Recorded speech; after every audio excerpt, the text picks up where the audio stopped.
ആദ്യത്തെ പ്രധാനപ്പെട്ട കവി ഒരു കാട്ടാളനാണ്, കാടനാണ്, വനവാസിയാണ്, ആദിവാസിയാണ് വാത്മീകി. രണ്ടാമത്തെ ഒരു പ്രധാനപ്പെട്ട കവി മുക്കുവനാണ്, വ്യാസൻ. മൂന്നാമത്തെ ഒരു പ്രധാനപ്പെട്ട കവി മരം വെട്ടുകാരനാണ്, കാളിദാസനെ നമ്മൾ ആദ്യം കാണുമ്പോൾ ഇരിക്കുന്ന കൊമ്പ് മുറുക്കിയായിരുന്നു. അപ്പോൾ അയാളുടെ പ്രവൃത്തി മരം വെട്ടായിരിക്കും.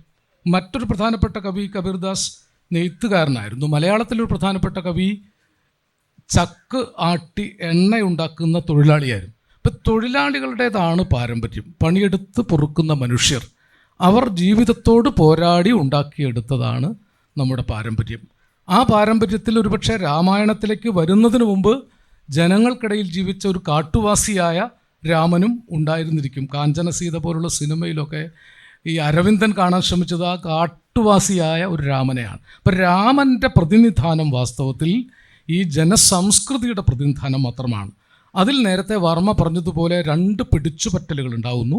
കാലാകാലങ്ങളിൽ അധികാരവും പൗരോഹിത്യവും തമ്മിലുണ്ടാകുന്ന അവിശുദ്ധമായ കൂട്ടുകെട്ടിൻ്റെ ഭാഗമായി വയലാർ രാമവർമ്മ എഴുതിയതുപോലെ വില്ല് കുലയ്ക്കൂ ശരം തൊടുക്കൂ രാമ കൊല്ലു നിശാചരി താടകയാണവൾ.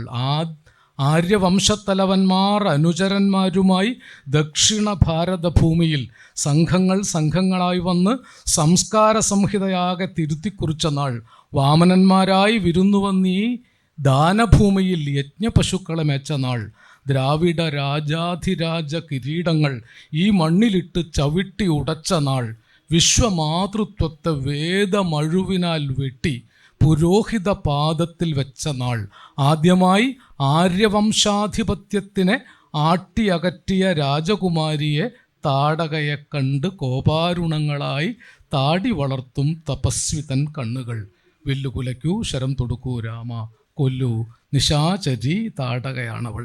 താടക കൊല ചെയ്യപ്പെടുന്നതിന് കാരണം ദ്രാവിഡീയമായ ഒരു തനത് പ്രാദേശിക സംസ്കൃതി കാത്തു സൂക്ഷിച്ചവളാണ്, അവളെ കൊല്ലണം. ഇത് ആ കാലത്ത് പൗരോഹിത്യം കൊണ്ട് നടന്ന രാമൻ. അതും വയലാർ എഴുതിയിട്ടുണ്ട്. കണ്ടു ശ്രീരാമനെ ഏതോ തപോധനർ കൊണ്ടു നടക്കുന്ന പ്രേമസ്വരൂപനെ. ശ്രീരാമൻ പ്രേമസ്വരൂപനാണെന്ന കാര്യത്തിൽ വാൽമീകിക്ക് സംശയമില്ല. ശ്രീരാമനെ കൊണ്ടു നടക്കുന്നത് താടി വളർത്തിയ കുറേ തപോധനരാണ്, അവർ കൊണ്ടു നടക്കുന്ന എന്നാണ് പറഞ്ഞിരിക്കുന്നത്. അപ്പോൾ രാമൻ അങ്ങനെ കൊണ്ടു നടക്കേണ്ടുന്ന ഒരു പാരമ്പര്യമല്ല. രാമൻ ഒരുപക്ഷെ ത്യാഗരാജസ്വാമികളുടെയൊക്കെ ഹൃദയത്തിലിരുന്നതുപോലെ നിധി ചാല സുഖമാ രാമസന്നിധി സേവാ സുഖമാ. ത്യാഗരാജൻ്റെ പ്രശസ്തമായ കീർത്തനമാണ്. ധനമുണ്ടാകുന്നത് സുഖമാണോ അതോ രാമൻ്റെ സന്നിധിയെ സേവിക്കുന്നത് സുഖമാണോ? ഈ രണ്ട് രാമന്മാർ എക്കാലത്തും ഉണ്ടായിട്ടുണ്ട്.